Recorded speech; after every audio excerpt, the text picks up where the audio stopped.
a beer with people who want to put people in mass deportation camps. They want to deport. You think we're going to get put in camps? You sound all right.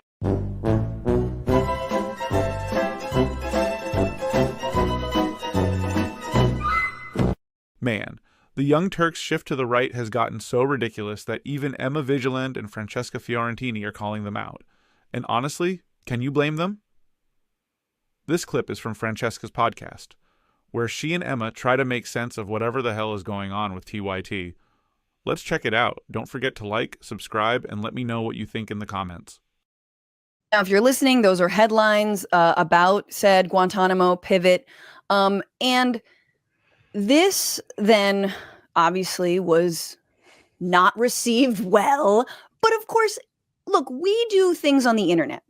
I'm sure there are people, Emma, who are mad at you and are like, see, because you felt confident that Kamala Harris would win.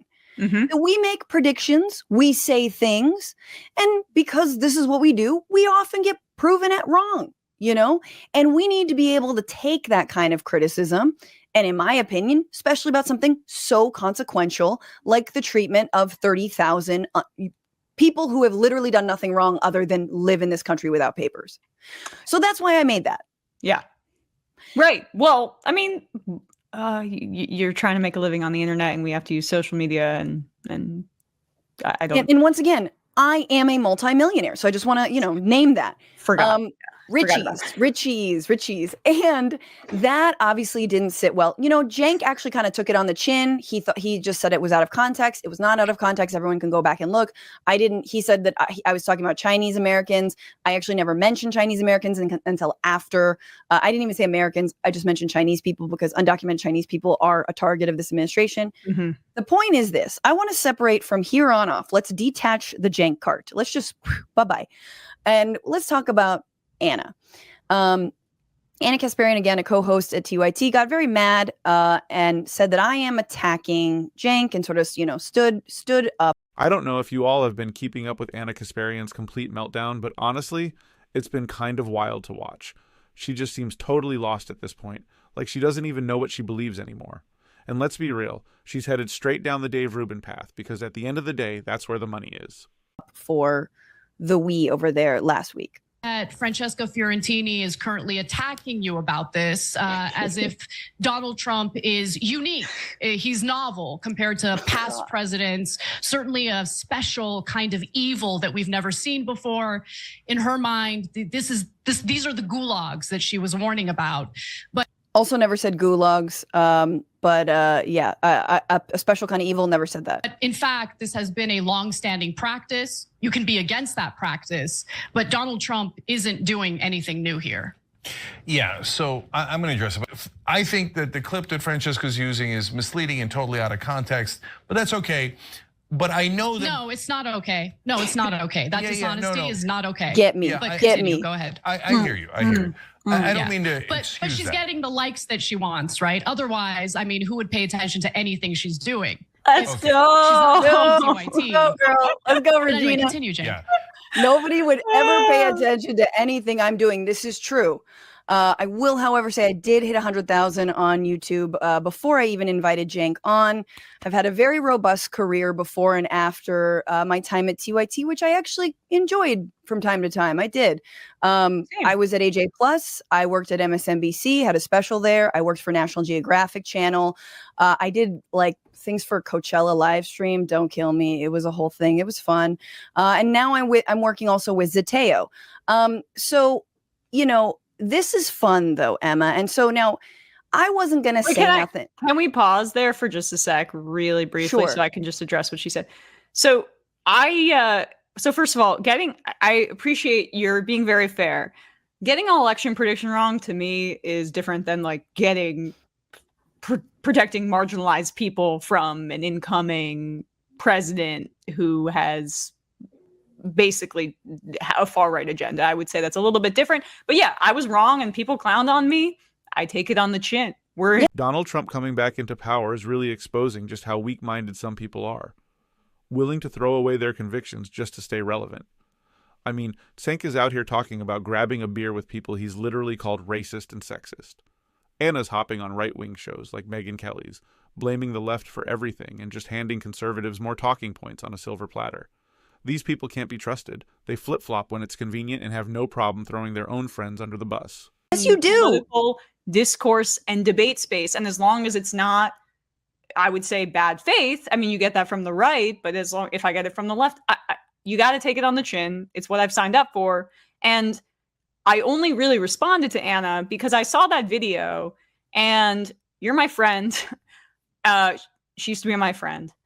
And if she had been putting out continuously like content that I think is making the world better, I would defend her if the roles were reversed and you were saying that about her.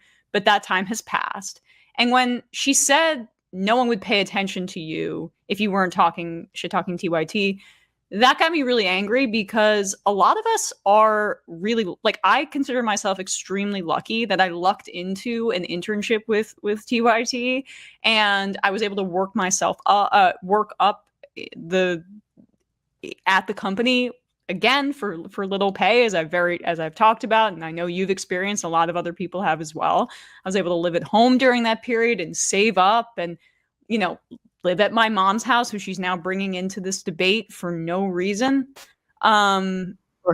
because of private conversations that we've had. But I just feel like you are so talented, and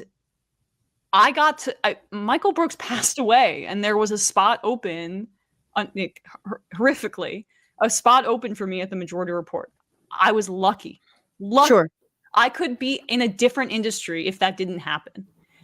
You have had sometimes bad luck, like with AJ Plus and stuff. I mean, it's no, I really didn't actually. I just am allergic to money, Emma. Just don't worry about it. I left AJ Plus. AJ Plus you're so offered deserving, me, and it's AJ Plus offered me in 2018 when they were moving to DC a very handsome salary that I turned down because I had been there for, at that point, 4 years, and I wanted to move on, and I wanted to move to LA. So that's what happened to me. And I moved to LA not for TYT. I moved to LA to actually like pitch more shows, do more comedy, meet more people, get managers and agents and whatnot. And I did. So that is, I've had a lot of luck, and I've also turned a lot of shit down. So I just want to name that. But I really, here's what I love about this. Here's what I love about this. I have tried for so many months, Emma, to not put these people's names in my mouth, to not talk about them, to hold my tongue, to refrain from talking about it.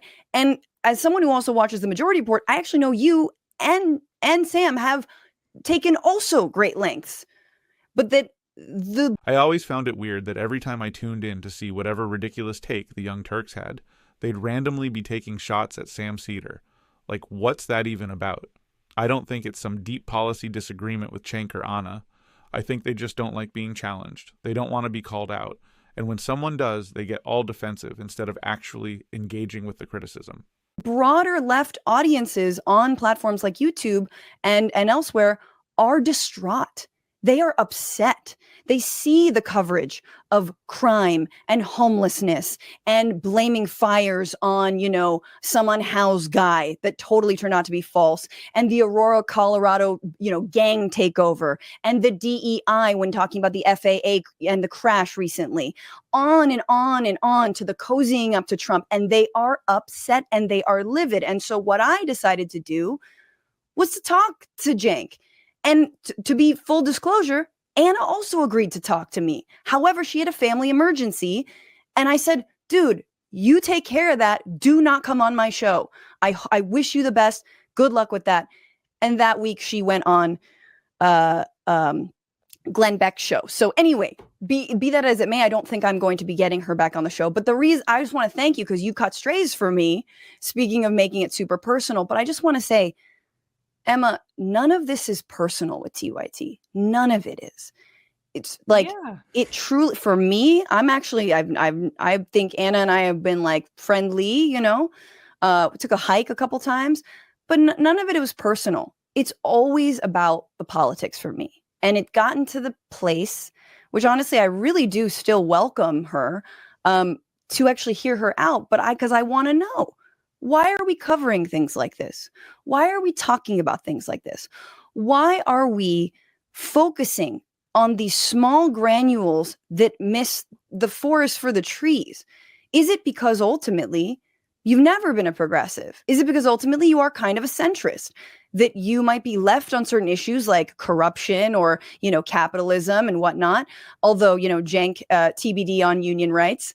But that ultimately, when it comes to things like unhoused people, crime, you believe the right-wing narrative. When it comes to undocumented people, you believe that you should plaster the face of an undocumented mentally ill man who was falsely accused of starting a fire, the Kenneth Fire, which was not the Palisades Fire or the Eaton Fire, in the middle of this wildfire. You believe in plastering that person's face on your Chiron, and when he has not been charged, and blame homeless people like crazy ass Mel Gibson.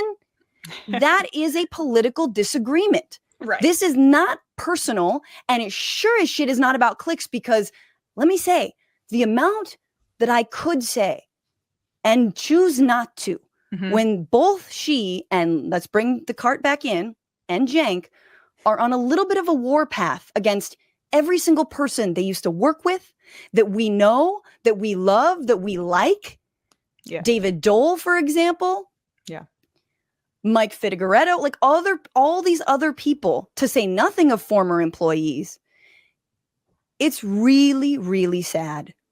The Young Turks have been absolutely shameless with all of this. They swear up and down that they don't take corporate money, but the second you bring up the poly market cash or their past billionaire investments, they suddenly go quiet. Francesca is spot on. These people have zero shame and are total hypocrites. I mean, let's be real. These are the same folks who made countless videos calling out other political commentators for selling out, and now they're doing the exact same thing. But hey, what do you think about all this TYT drama? Drop a comment below with your thoughts, and don't forget to subscribe so you don't miss any new videos. Thanks for watching.